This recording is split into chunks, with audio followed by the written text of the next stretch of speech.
Fusion World community, welcome back to another video with Kyle Chris, and today we are finally getting to the end here of the path to Gencon, and we're going to talk about Yellow.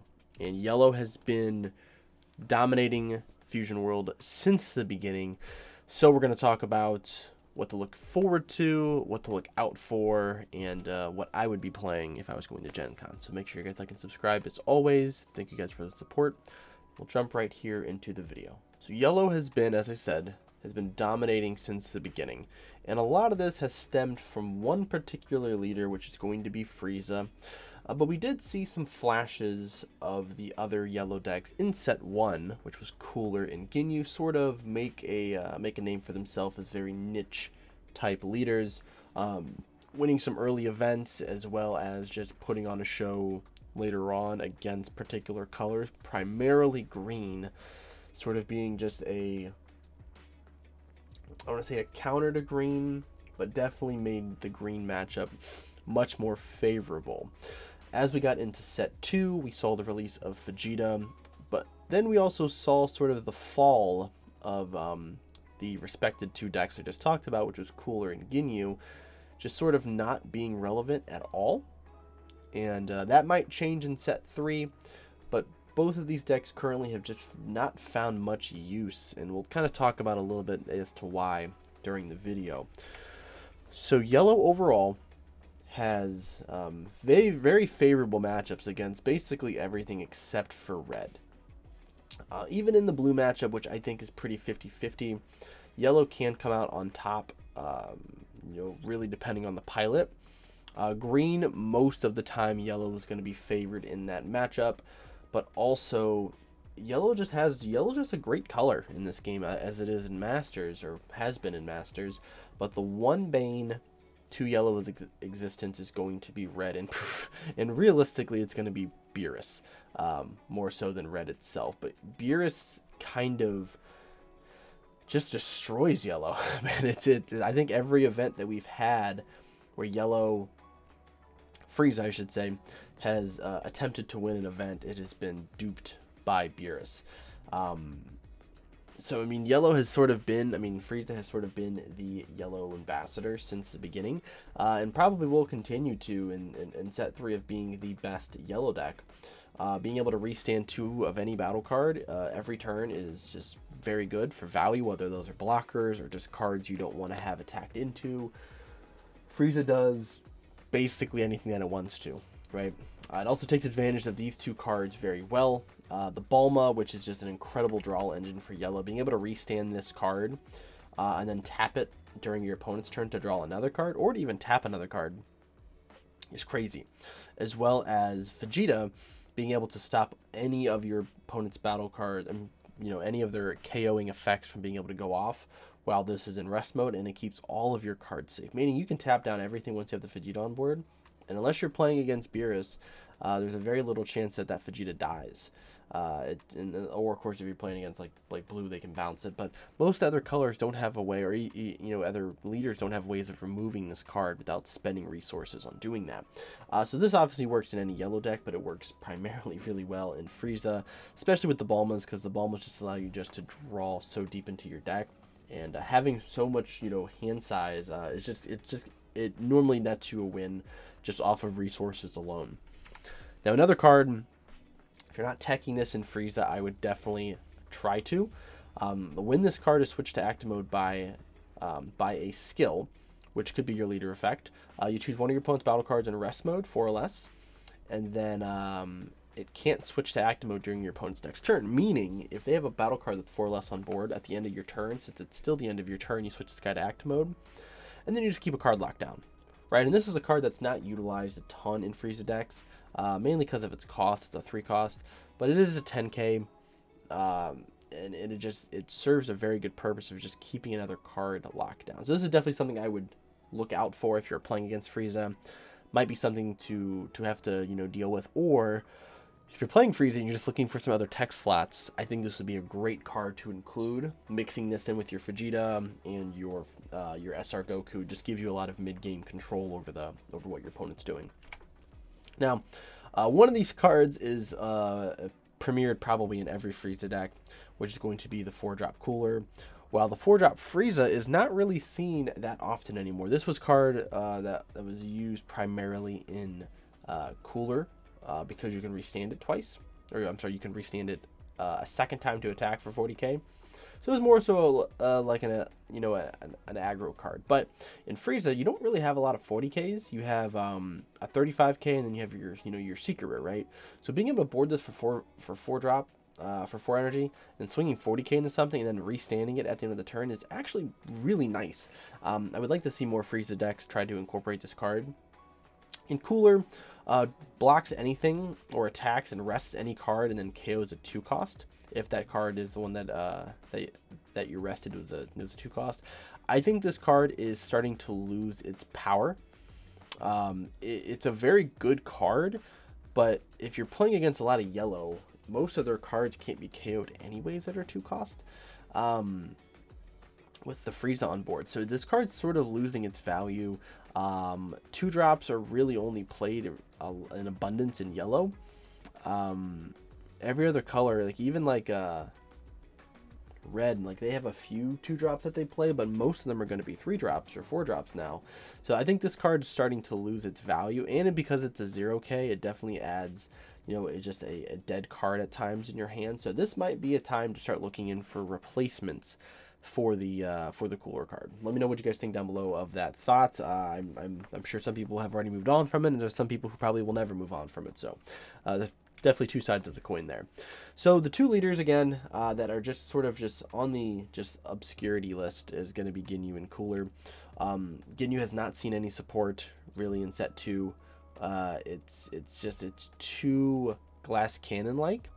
And with red and yellow being so popular, I think this deck just can't function. If green was more so the primary, I could see this card being played a little bit more, because then you're consistently playing against green. You're going to be able to start aggroing them down.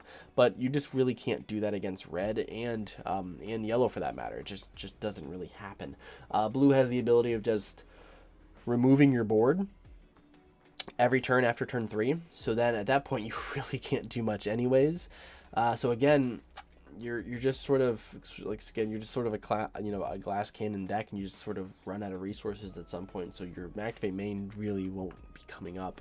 If we do fall into more of a green format, I could definitely see this leader being used, because then you're able to push through green's lack of board early and just swing everything in the face.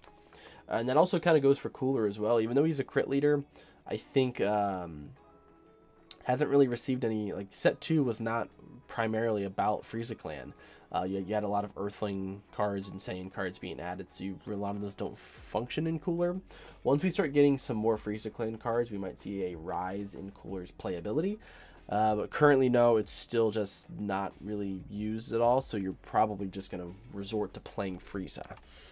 However, the card we are going to talk about now is going to be Vegeta, and in my opinion, I like this leader more than I like Frieza.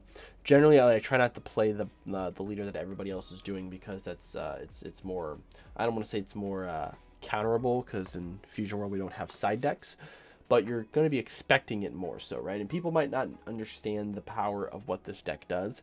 And personally, I think this deck actually has a better matchup into the yellow mirror. I'll kind of talk about that once we go into the deck profile version of this video.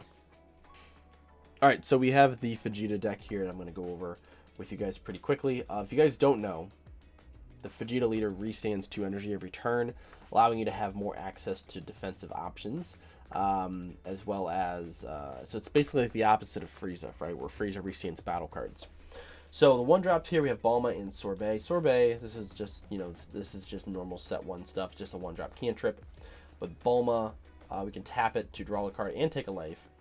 And then we can use the bottom effect, which we can either tap a 4 or less on our opponent's board, or we can draw a card. If we have a 3 or more battle card in play that's in rest mode, we can draw. So obviously the activate battle's on either turn, so sometimes people aren't going to remember that this card actually has the ability of tapping a card. So you can actually do some really cool plays where you can actually tap down another card that they have in play, and they lose an attack. And you also can double up and do this twice in the same turn, which is really funny, which we'll talk about that afterwards, probably later down here in the bottom. We have 3 of the Frieza.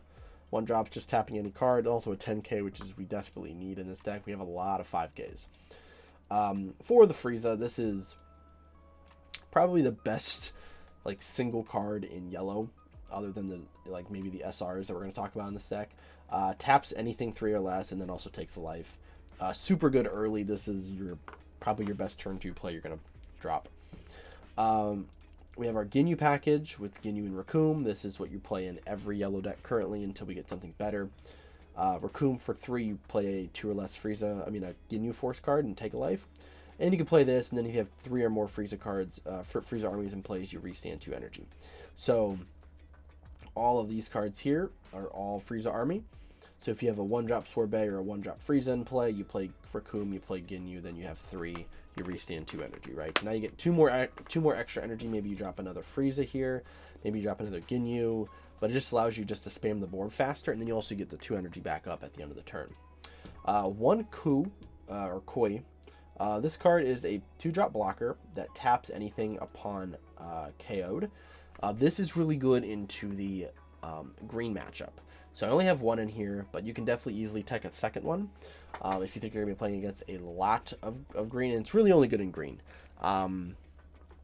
Red can reduce its power to 0, so it doesn't work. Blue can bounce it. Yellow can tap it. It's really only there for the green matchup, but it does allow you to tap anything. So if they play a Broly, you can tap the Broly. If they play Cell, they play the 6-drop double strike droid, you can just tap anything. And it's a 10k, and it's a Frieza army, so you can also you can play it off of Ginyu Raccoon, and then you can play a Koi. It just gives you a little more flexibility, just a little more defensive options.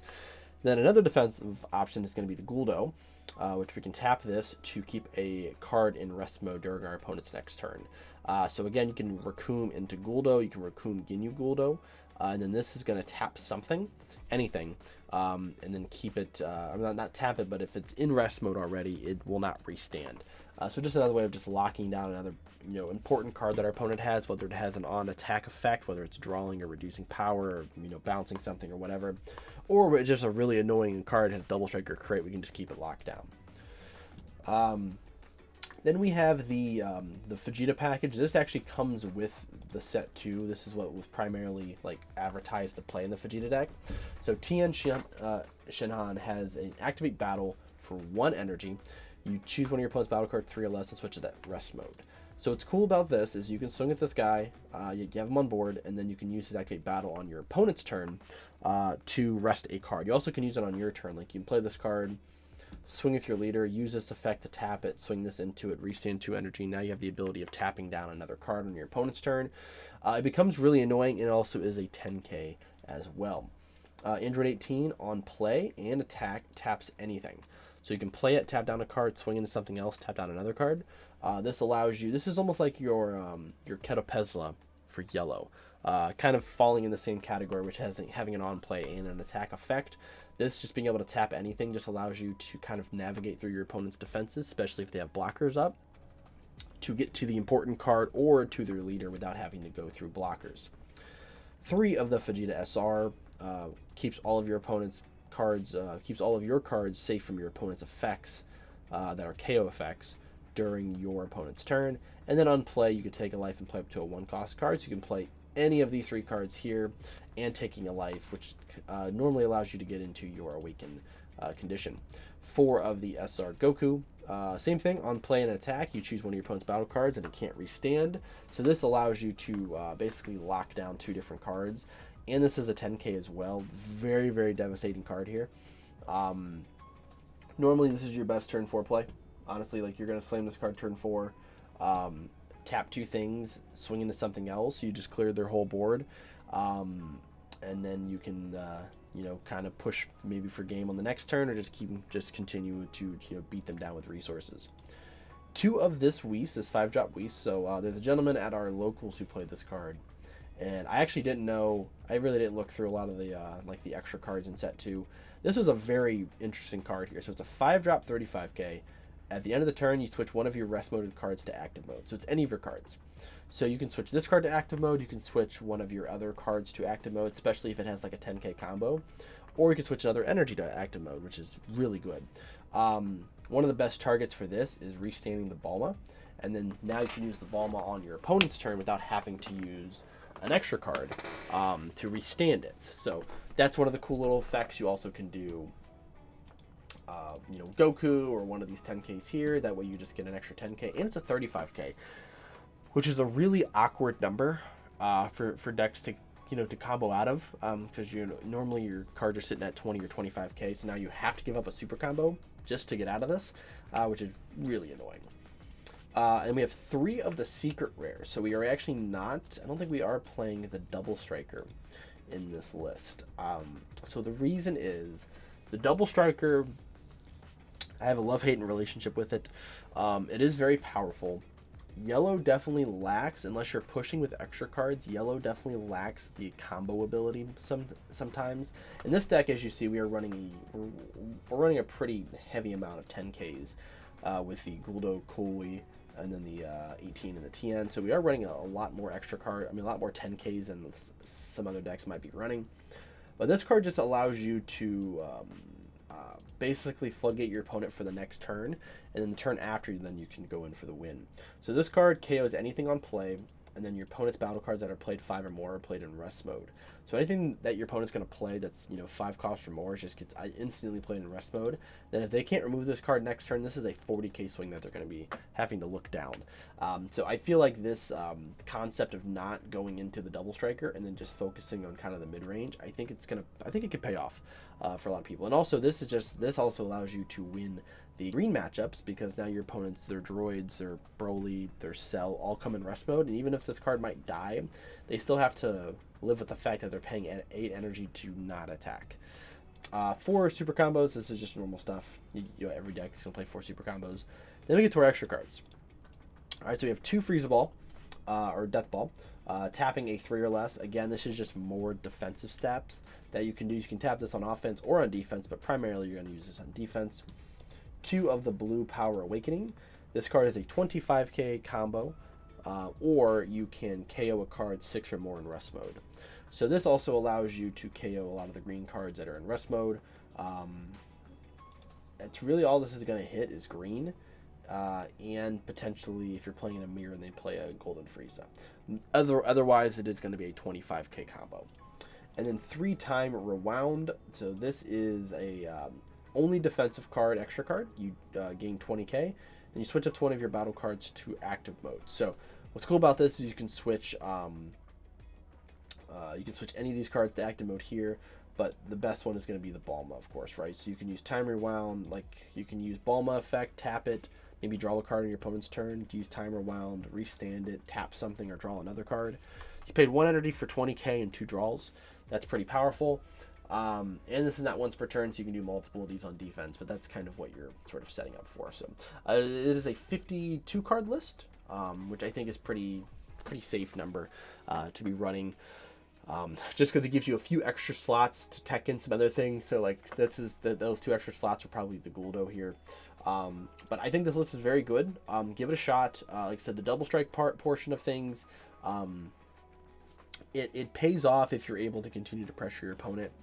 The double strike is very handy sometimes, but also yellow wants to play the long game anyways, so this just gives you a little extra oomph because you're not running those extra 0k cards. So hope you guys enjoyed the video. If you guys did, make sure you like and subscribe. Thank you guys for supporting the channel, and I'll see you guys in the next video.